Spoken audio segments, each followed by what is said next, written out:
The plaintiff, Dudley Guilford, a graduate of the class of 1899, had returned to New Haven for the 40th reunion of his class. On the night in question, at about 12 o'clock, he, accompanied uh, by one of his classmates, proceeded to the reunion headquarters, and there met a number of younger men of the class of 1936. After arriving, he spent a pleasant period with those gathered there, remaining until about 2 o'clock, at which time it was suggested that the place be closed. Those of the party had remaining left the building and proceeded to the sidewalk in the street where they talked for 5 or 10 minutes.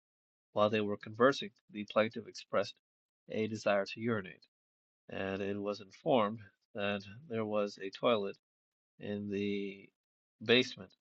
At this time, the lights in the building had been turned out.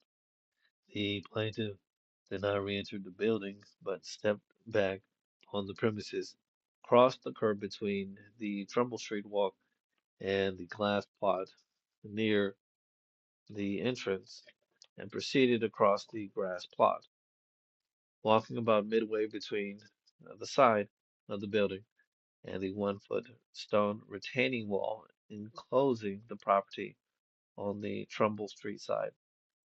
There was a tree growing from the lower levels of the building beyond the retaining wall at the east of the grass plot.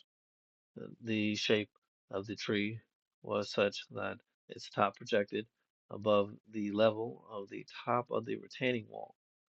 The plaintiff thought that the top of this tree was a bush growing on the grass plot, and walked towards it. He tripped over the parapet at the top of the retaining wall and fell about 10.5 feet to its bottom at the lower level. The region generally was well lighted at the time, but the plaintiff claimed that, while he was able to see the street and the sidewalk very well, the ground under his feet was in dark shadow, and that he was walking into the shadow to find a secluded place near the bush to urinate.